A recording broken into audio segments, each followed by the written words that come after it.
राम राम जी। आई सुनल जा सोन चिराई क ई कहानी। पता ना बा कि हर माँ इन कहानी में जरूर समझावेनी कि अगर भाई में रक्षा कैले क क्षमता है तब बहन भी अपने भाई क रक्षा करेनी। ऐसे ही एक कहानी है सोन चिड़ैया क। 7 भाई रहला। उनकर एक छोट बहन सोन चिड़ैया रहनी। सब उनसे बहुत प्यार करें। सातों भाई का विवाह हो गईल रहे। एक दिन सातों भाई पैसा कमाए खातिर परदेश जाए लगला। तब सभी भाई मिलके अपने पत्नी से बोलना कि हमरे बहन सोन चिड़ैया का ख्याल रखी है।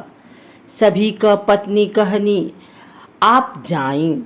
सोन चिड़ैया बहुत बढ़िया से रही। सोना के झुलवा में झूली और चदिया के कटोरी में खाना खाई। सातों भाई संतुष्ट होके परदेश चल गई न।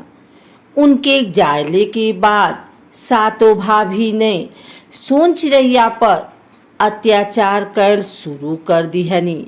छोटी भाभी स्वभाव से अच्छी रहल, इसलिए उसने सोन चिड़ैया का ना सतौलस। एक दिन भाभी ने चिड़ैया के चलनी देकर बोलस एमन पानी भर के लाव। सोन चिड़ैया चलनी लेके नदी के किनारे चल गई। जब चलनी में पानी भरे तब सारा पानी चलनी से बाहर गिर जाए। ई देख के सोन चिड़ैया जोर जोर से रोवे लगल। तब चीटियन का एक पक्षी आई, ओकरे पास आके रुक गई और पूछे लागल सोन चिड़ैया बहन काहे के रोवेलू। तब सोन चिड़ैया आपन कथा सुनौलस। हमार भाभी चलनी में पानी भर के ले आवे के कहनी। चीटियन का ई सुझाव आयल कि उ कहनी हम हर छेद में बैठ जाइब और फिर उ पानी भर के अपने घर लेके जइह और अपने भाभी के दे दीह। ए तरह से सोन चिड़ैया चलनी में पानी भर के ले गईनी और अपने भाभी के दे दिहनी। भाभी देख के बड़ा आश्चर्यचकित रह गईनी। दूसरे दिन फिर भाभी सब बोली कि जंगल से लकड़ी काट के लिए आव और मन रस्सी नहीं बधी है। सोन चिड़ैया जंगल में गईली, लकड़ी काट के इकट्ठा कैनी। तब उसके पास लकड़ी बधले खातिर रस्सी ना रहल। उ परेशान होके उहें बैठ गईनी और थोड़ी देर के बाद जब अंधेरा होखे लगल तो डर के मारे रोवे लगनी। रोवत रोवत सर्प देवता अइला और उनसे रोवे के कारण पूछे लागला। सोन चिड़ैया बतौनी कि हमार भाभी सब बिना रस्सी के लकड़ी बांध के लियावे के बोले हैं। ई सुन के साफ बोलना हम जमीन पर लेट जाई, तू सब लकड़ी हमरे ऊपर रख के बांध दीह, अपने आंगन में ले जाके पटक दीह, हम वहाँ नाली के बाहर निकल जाई। सोन चिड़ैया वैसे ही कैनी। फिर भाभी सब अचंभित हो गईनी। भाभी गुस्सा में भर के सोन चिड़ैया के परेशान करे लगनी। उनसे धान कूटे के लिए कहनी। बिना उखली और मूसर के वह धान लेके छत पे जाके रोवे लगनी। उनके सामने कौनो उपाय ना दिखे कैसे वो धान कूटे। तब चिड़ियन का एक झुंड आए। सोन चिड़ैया के अकेले छत पर बैठल देख के उनके पास आई। बुजुर्ग चिड़िया सोन चिड़ैया से रोवे के कारण पूछे। सारी रात यह चिड़ैया यही बात करत रह गए। सारी बात सुन के बुजुर्ग चिड़िया सभी चिड़ियन के अपने चोंच से सारे धान में से चावल निकाले के कहे लागल। सोन चिड़ैया खुश हो गईली। सारा चावल लेके भाभिन के पास गईनी।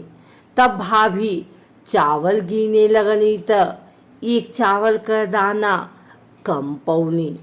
ऊपर भाभी सब सोन चिड़ैया के बहुत डांट खिलवनी। चावल के ढूंढ के लावे के लिए कहनी। वो चावल के दाने खातिर हर जगह ढूंढे लागल। कहीं ना मिलने पर परेशान होके फिर छत पर जाकर रोवे लागल।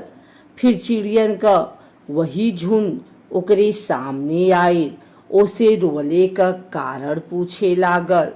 तब वो बतौलस कि चावल का एक दाना कम हो गई। ओमन से बूढ़ी चिड़िया समझ गए जरूर ई कानी चिड़िया का काम हवे। उहे ए चावल के चुरौले ह। कानी चिड़िया के ठोर ठोर मारब तो उ दाना गिर जाई। सोन चिड़ैया वो दाना लेकर भाभी के दे दिहल। हर बार सोन चिड़ैया के सफल देख के भाभी अपन अत्याचार कम नाही कैनी। अगले ही दिन सोन चिड़ैया का काला कंबल सफेद करले के कहनी। काला कंबल लेके सोन चिड़ैया नदी के किनारे चल गईनी। वहाँ ओ कंबल की धोवत रहनी, लेकिन ओकर रंग नाही बदलल। जब ओकरे पास कौनो चारा ना बचल तो ऊ अपने भाई के याद करके रोवे लगनी। ओही समय सोन चिड़ैया के सातों भाई पैसा कमा के वापस आ रहला। बड़ भाई रोले का आवाज सुन गए न और उनकी ही बहन है कह के उनके पास गई न। दूसर भाई जब बतौना कि कौनो विश्वास ना है कि हमारी बहन है, सब ये बोल के सोन चिड़ैया त सोने के पलंग पर सुतल हुई, चांदी के बर्तन में खात हुई। फिर आत्मसंतुष्टि के लिए नदी के किनारे सभी भाई पहुंच गई न। वहां सोन चिड़ैया के रेतल हुए देखला। यह देखकर सब भाई के बहुत गुस्सा आई। तब बड़ भाई ने अपने जांग चीर के अपने बहन के अंदर बैठा लिया न और घर के तरफ निकल गई न। जैसे ही सारा भाई घर के दरवाजे पर पहुंचला, उनका पत्नी उनका स्वागत करे आईनी, लेकिन कौनो भाई पानी तक नहीं पियना। अब उनकर पत्नी खाना परोसे लगनी, लेकिन भाई न पानी छुअला, न खाना छुअला और न ही बैठना।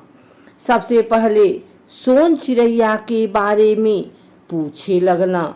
सबकर पत्नी कहनी कि शायद सोन चिड़ैया सूतल हुई, लेकिन भाइन की आवाज लगौले पर जब वो ना आई तो फिर वो सब कहने कि कहीं खेले गईल होई। यह सब सुन के बड़ भाई अपन जांग के चीर के अपने बहन के बाहर निकाल दिहना। ई देख के सारी पत्नी डर गईनी। भाई पूछे कवन बहन के सतौलस। तब सब कहें कि केहू ना उन पर अत्याचार कैले है। तब एक भाई जला चूल्हा पर कढ़ाई में गरम तेल चढ़ा दिहना और सातों पत्नी के एक दूसरे का हाथ पकड़ के चूल्हे के चारों तरफ चक्कर काटे के कहें और बोले के कहें, ताई ताई ताई नंदा सताई बरहो कराही पार उतराई। ई बोलत बोलत सारी भाभी चक्कर काटे लगनी और देखत देखत बड़ी 6 भाभी गरम तेल में गिर गईनी, लेकिन छोटी भाभी बच गईनी। और ये तरह भाई अपनी बहन के आगे चलकर बहुत प्यार दिहना।